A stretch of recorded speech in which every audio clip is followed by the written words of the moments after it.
I just ran up and down the stairs like 6 times. I'm a little out of breath. Hey everybody, this is going to be a little bit different if you can't tell from the cell phone footage. Today I am going out for my first public doll photo shoot. I've gone out before for meets and things, so I've had my dolls in public, but it's never been just me, one weirdo by myself, taking pictures of dolls in a public place. So I've been dying to take these pictures. I found a spot after looking for it for a long time. There's a really nice space in a field next to a church nearby, so that's where we're going to go to take the pictures. I discovered this morning that it's really hard to transport dolls without a doll carrier, so I have emptied the box that all of my lighting stands go in. I've got paint and doll clothes, it's a mess in here, sorry. So Rune and Pharrell are packed in there. I've got my tripod and a towel because the grass is covered in dew this morning. I'm not completely ready, I'm not completely satisfied with their outfits, but the weather today is perfect, and I got bitten by a brown recluse on my ankle last night, so if I don't take the pictures now, if that bite ends up getting ugly, then I'm not going to be able to walk for a few weeks, so we're doing pictures today. I hope 2 batteries is going to be enough. My 3rd battery is not charged because I was not planning to do this today.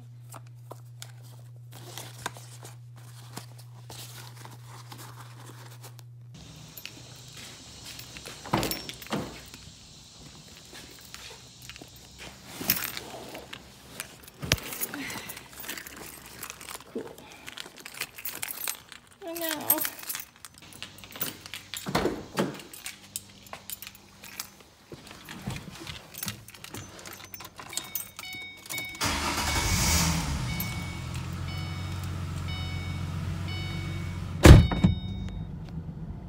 Alright, let's go. Okay, so here we are. That's the field where I'm going to be taking pictures.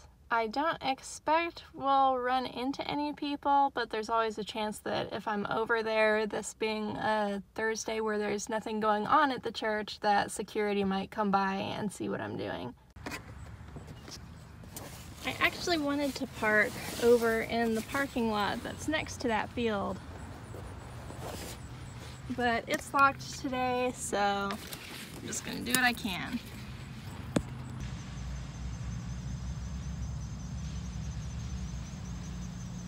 So in addition to the really cool large rocks, there's also a rock wall by a pond over there, and I'm gonna wander over there in a few minutes, but I'm gonna do these first. There is a lawn crew over there working, so I might have some curious people over here looking at me, but we'll see. So I got a little bit set up here. I'm gonna start with my 1855 kit lens, and if that doesn't give me pictures that I'm happy with, I'm going to switch to my 50. I'll probably switch to the 50 anyway because I generally just like it better, but this is a start.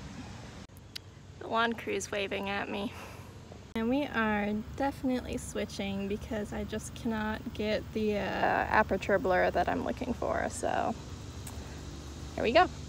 I got him posed perfectly, and I left my camera and I'll stand over there. Dang it. I cannot believe he's standing like that on his own on this janky rock. So it's 10:30. I've been out here for about 45 minutes so far. I've got a couple good pictures. Rune fell because of course he did, and busted his arm pretty badly, so I'll show you what he did to himself at the end of the video, but that's okay because part of the reason that I wanted to do this now is I'm going to be working on redoing some of his modifications. So if he falls off of rocks into rocks and busts huge pieces out of himself, then I'm going to be doing repairs anyway, and since he's so heavily modified, it doesn't really matter. I took a few pictures along this path, and I'm going to be heading over this way now to see if I can get to that rock wall. The lawn crew is moving this way, so hopefully they won't mind me being in the way, but I think I'll have to come back out here again for more pictures once I have more ideas, but I only have a little bit of time I can do this today. Where is your hand? Okay. You gonna stand? Okay, I think she's gonna stand.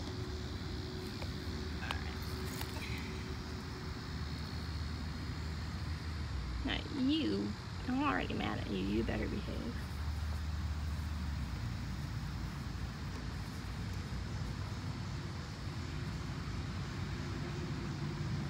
It's an unconventional use of a doll stand, but it's dug into the ground behind him so that if he tips forward, he won't face plant into her.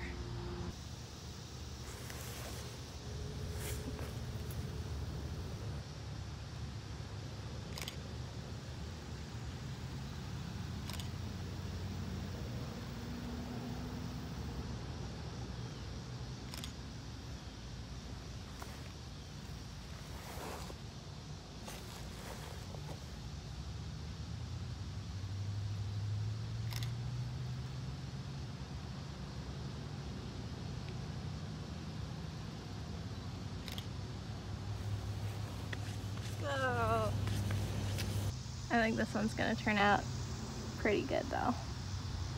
So a guy from the lawn crew finally came over to see what I was doing, and he was amused, passingly interested, but he also told me that there's a really nice spot on the other side of the property by the soccer fields, and suggested that after I'm done over here I might want to go over there, so I think I might do that. It's 11:15 now. There's starting to be a lot more traffic now that it's getting close to lunchtime. I think I'm done with the rock wall, so I'm gonna head over to the soccer fields like that guy suggested, and I might also stop by the cloisters because they look pretty cool. Packing up.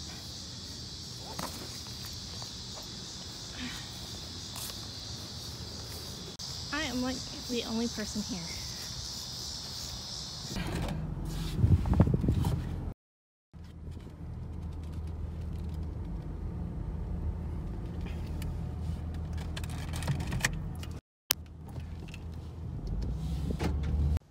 I lied, I am not the only person here. There's a luncheon of some kind going on over by the cloisters, so we're not gonna go over there. It is very full of people. Spot that the guy with the lawn crew was telling me about.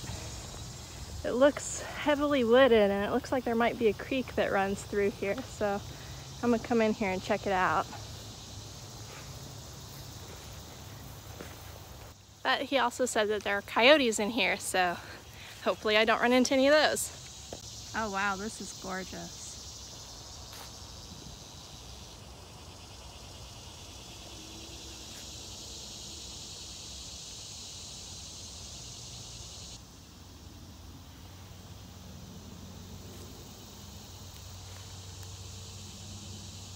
They must have kicked that really hard.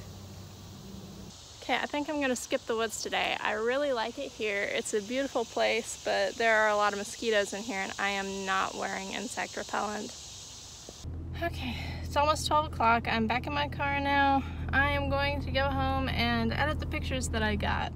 Hopefully some of them will turn out okay. I usually take about 150 pictures and I get maybe 20 or 30 that work out, so we'll see what happens. It's also really hot now. It's like heat index of like 105, which isn't as bad as it has been, but it's getting a little bit warm for somebody wearing black, so let's go home.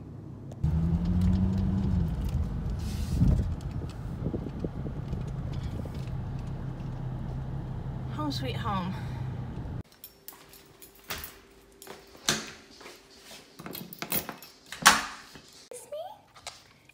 Did you miss me? Ooh. Hi.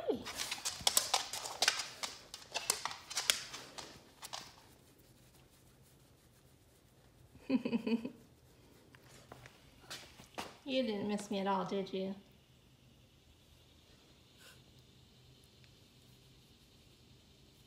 You gonna bite me? Okay. Just in case anybody was wondering how the house stuff is going, this is my living room and my workspace right now. There's my computer hidden under all the stuff. So yeah, everything is great. 114. Okay. I will let this go for a while. While that downloads, let's see how bad Rune's damage is. He hit hard enough that he tore his cloak, which is fine, that doesn't bother me. And he tore his shirt.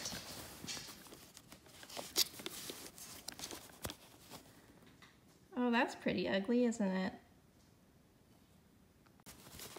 It looks like he scraped some sealant off his back, but that's the only damage is what's on his arm, so that actually doesn't bother me because this is his extra pair of arms anyway.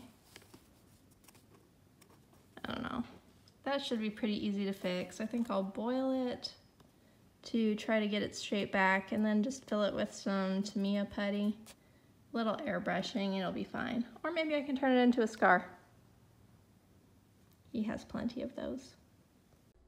The most ironic part of all of this is that he didn't fall over until I actually took him off that big rock and put him on a smaller, flatter one closer to the ground. He tipped over into the big rock, and that's how he busted his shoulder. It's kind of funny that he was safer on the big rock than on the small one. But anyway, now I can finally show you the pictures. This scene was actually one I had in mind when I originally bought my dolls.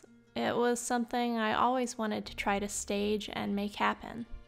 In the story I've written for Rune and Faral, Faral trains at a temple of magic right next to an ancient ruined labyrinth. Unlike most children left to train with the mages of Kurban Temple, Faral's parents never returned. Without even knowing their names, she's devoted her life to finding them. Her mother's necklace, the royal crest given to all court mages, points her toward the capital city for answers.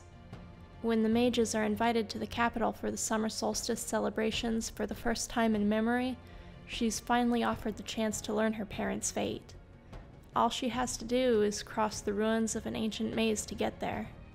The ruins are forbidden for a reason. For wild mages, power comes at the cost of humanity. Rejected for the scales and claws his magic gave him, Rune finds solace with the magicless people driven into the labyrinth by the feuding kingdoms beyond the maze. Using his hate for the surface world, his queen seeks to overthrow the mage's king and restore freedom to their people. Only Rune's inability to control his power stands in their way. His encounter with Faral in the ruins changes everything. Teaching him temple secrets could get her expelled. His reckless nature could get her killed. But only the most powerful mages are allowed into the king's court, and as a green rank mage, Faral may never have another chance to enter the palace. In exchange for safe passage, she can teach the control of his power that he so desperately needs. But she also offers a connection to the mages who could cleanse his corrupted power, leaving him torn between two choices: reconcile with the mages and regain his humanity, or destroy them to liberate his people.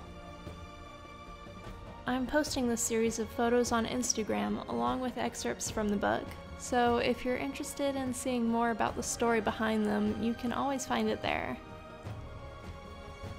And that's all for today though. Thanks for watching. Bye.